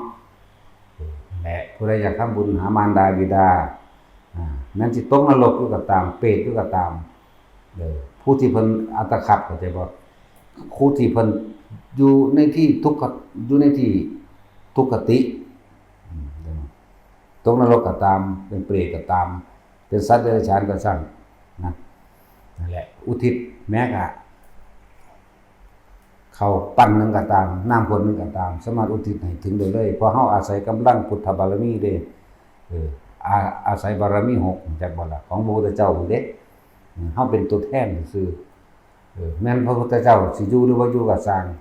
มื้อนั้นมีค่าเสมอกันกับที่พระพุทธเจ้ายังมีชีวิตอยู่พระอานนท์ถามเด้ในการภายภาคหน้าพระเจ้าข้ากุลบุตร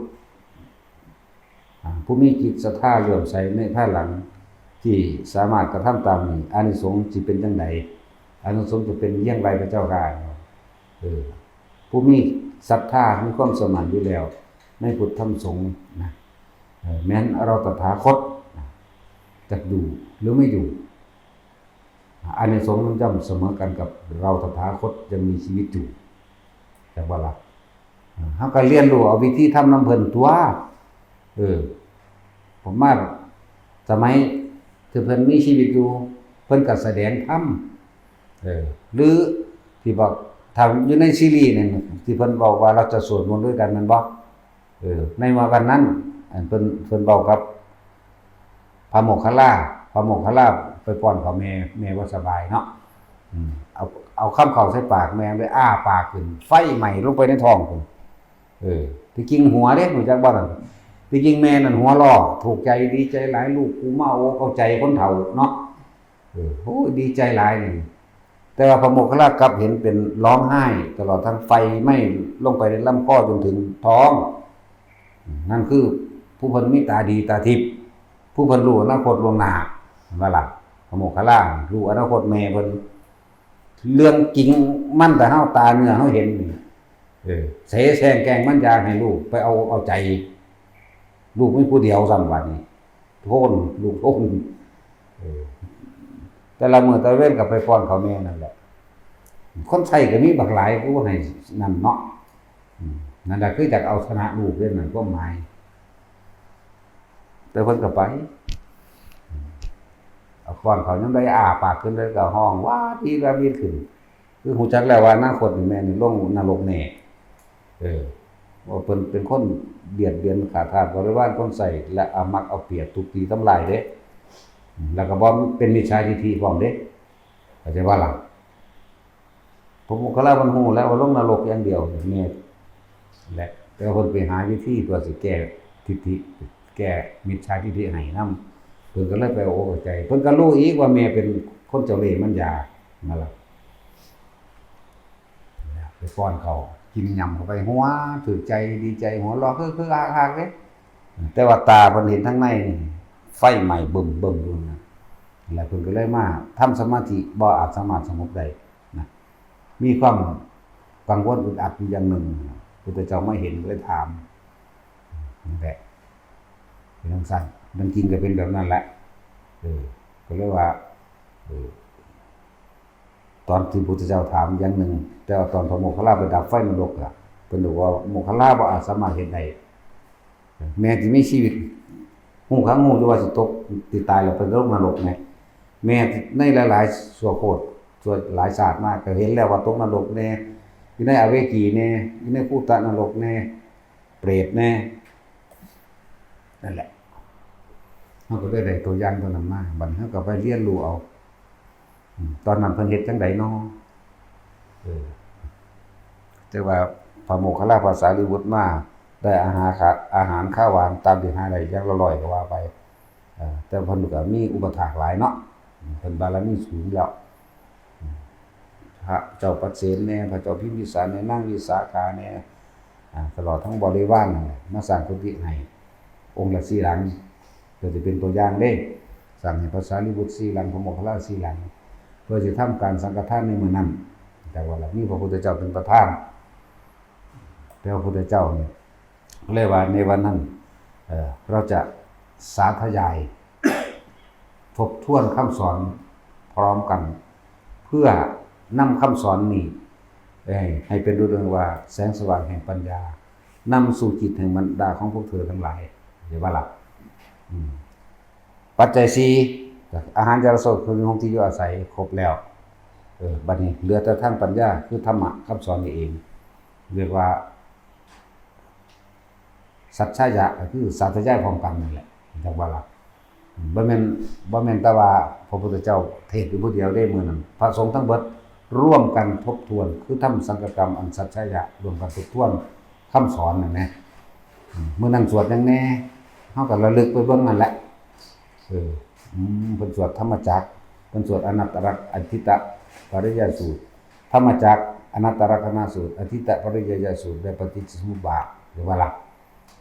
คือพระสงฆ์ทั้งเบิดรวมกันพุทธเจ้าสิขึ้นต้นให้ว่าล่ะ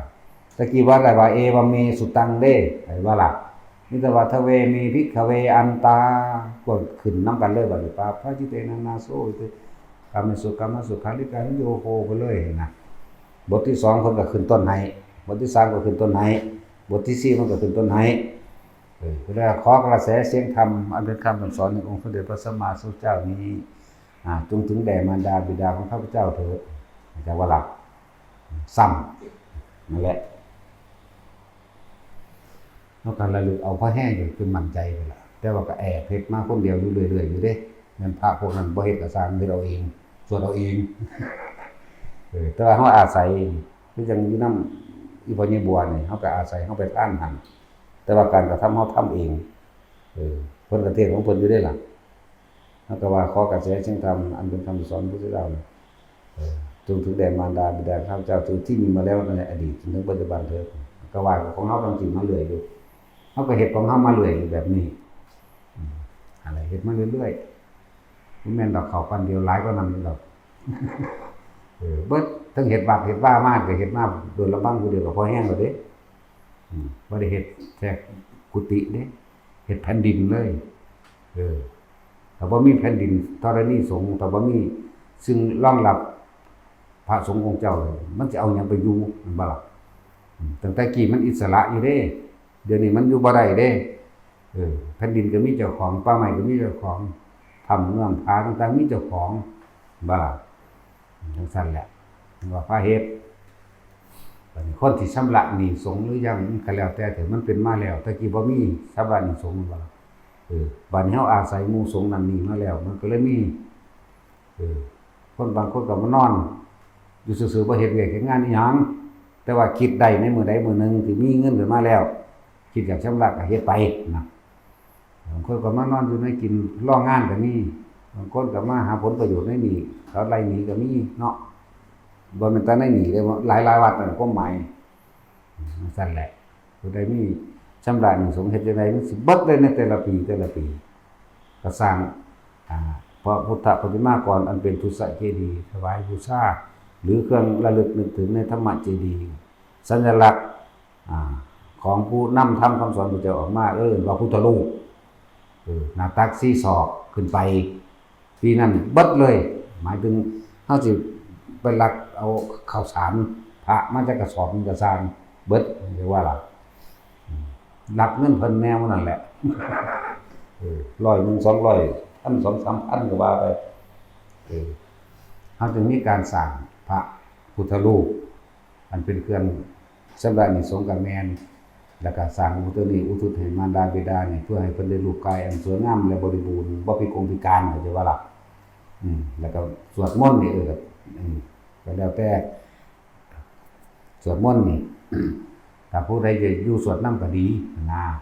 มันเลยเป็นของที่พิเศษอยู่ของพวกนี้ต้องซื้อออกจากจิตวิญญาณของผู้เป็นลูกแต่ว่าล่ะแล้วผู้รวมนำก็ดีก็บ่สูงผู้มาเด้สิบอกให้ก็ได้อยู่ในส่วนหนึ่งก็สูงแต่ว่าบ่สูงผู้มานะแต่ผู้มานี่มันสิได้บรรยากาศได้รสแห่งธรรมมันสิได้ความรู้สึกนะที่หลายๆอย่างที่มันบอกกันบ่ได้ผู้นั้นต้องซึมซาบเองผู้นั้นต้องมารู้เอาเองเป็นเราเองเนาะนั่นแหละคือปีนี้เฮาก็สร้างพระพุทธรูปอยู่แล้วองค์ใหญ่หน้าตัก60 นิ้วนี่เฮาก็สร้างพอแห้งแล้วแต่ว่าเฮาสิเอาไปไว้ประดิษฐานไว้พุ่นล่ะวัดป่าหุบใหญ่นำอาจารย์นนท์ทีนี้เฮาก็สร้างไว้วัดป่าหุบใหญ่พระเข้ามาพอแห้งนั่นแหละแต่ว่าเฮาบ่ทันได้เปิดออกซื่อๆเพราะว่าฝนตกบ่คุมไว้ก่อนสูฝนสิตกก็ตกอีหลีคุมไว้บ่ให้ตากแดดเฮาบ่ทันได้เว้าซื่อๆก็อยู่หน้าพระองค์ใหญ่เนาะพระ100 นิ้วนั่นแหละได้เอาผ้าคุมไว้กันนั่นแหละพระชำระหนี้สงฆ์ก็ว่าพระสิอุทิศบุญหามารดาบิดาก็ว่าอันเดียวกันเรียกว่าล่ะพระพุทธรูปองค์นี้สีขาวใสเดี๋ยวเฮาเฮ็ดผู้ใดสิร่วมมาใครจะเป็นเจ้าภาพก็เป็นมาเริ่มไปแต่เดี๋ยวนี้แหละเพราะว่ามันอีกอยู่33 มื้อบ่32 มื้อเนาะวันที่32เนาะ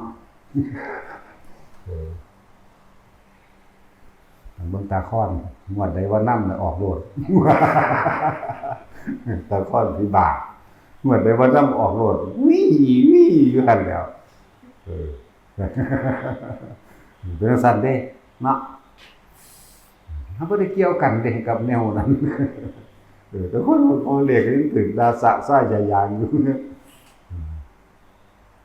ไผจะร่วมชำระหนี้สงฆ์สตางค์ก็ได้มันโอนได้โอนเลยแต่ว่าล่ะสตางค์ก็ได้ออกจากใจที่บริสุทธิ์คืออยากเฮ็ดเดี๋ยวว่านี่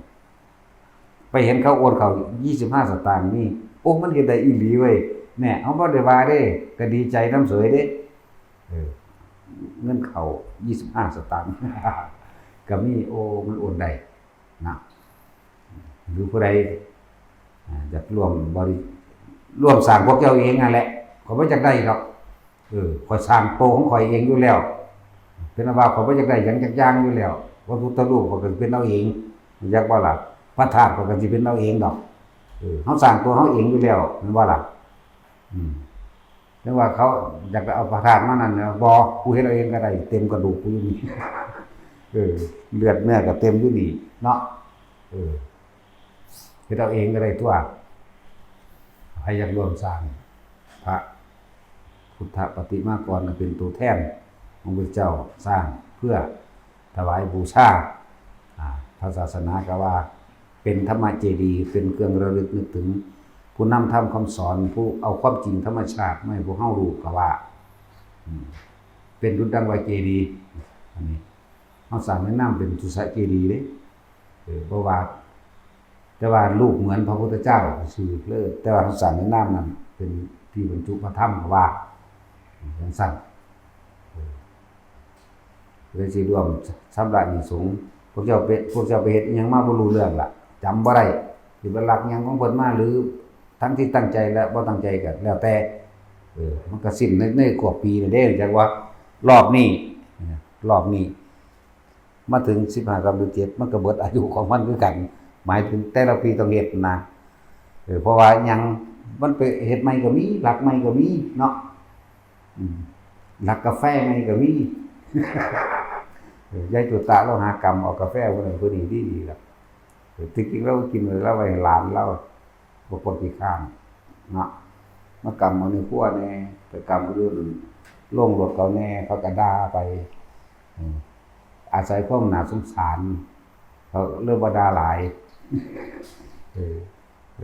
เขาบ่ด่านี่ต่อไปเขาไปเจ้าหนีปรับตัวเองในวัน15ค่ำเดือน7ผู้ใดสิร่วมสร้างพระพุทธปฏิมากรหรือทุสะเจดีย์หรือธรรมเจดีย์ได้ทั้งนั้นเพื่อชำระหนี้สงฆ์ก็ว่า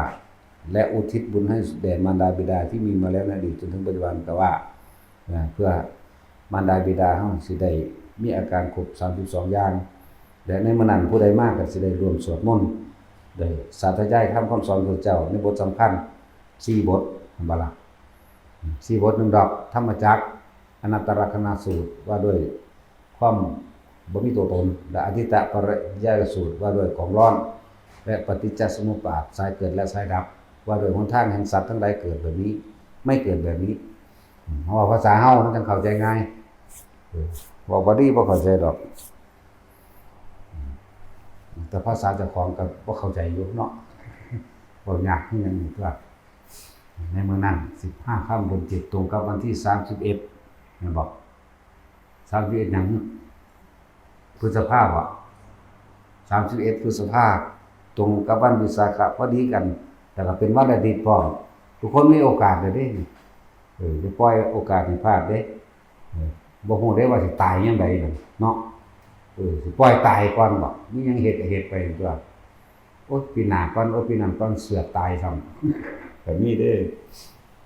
หลายอย่างที่เฮาบ่เข้าใจในเมืองพิเศษอีหลีเด้บ่ธรรมดาเด้ตั้งแต่มื้อที่เพิ่นเคลื่อนที่จากจุติคือเคลื่อนที่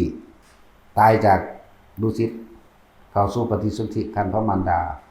เหตุการณ์ปรากฏการณ์เกิดขึ้น32อย่างเด้เพราะว่าคนน้อยเปียกเสียขามันจะอ่อนหายเบิดพังพรและหมู่เฮาเป็นเพื่อนกันกวางและเสือเป็นเพื่อนกันธรรมดาบ่แนวมันคนเคยทะเลาะกันมาพันปีหายพันศาสตร์หายเป็นอันนึงอันเดียวกันเบิด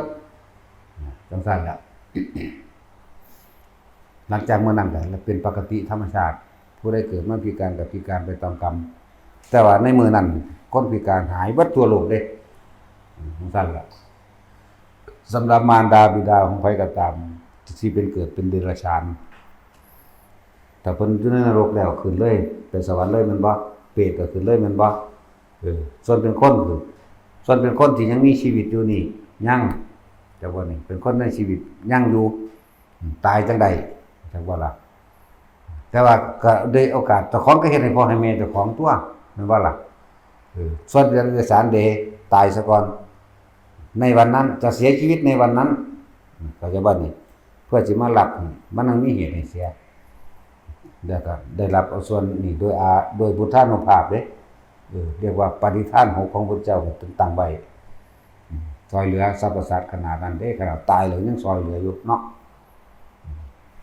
นั่นแหละเป็นเดรัจฉานตายรับขึ้นสวรรค์ตอนนี้ยังไม่น้อยก็ดาวดึงส์แล้ววะเนาะ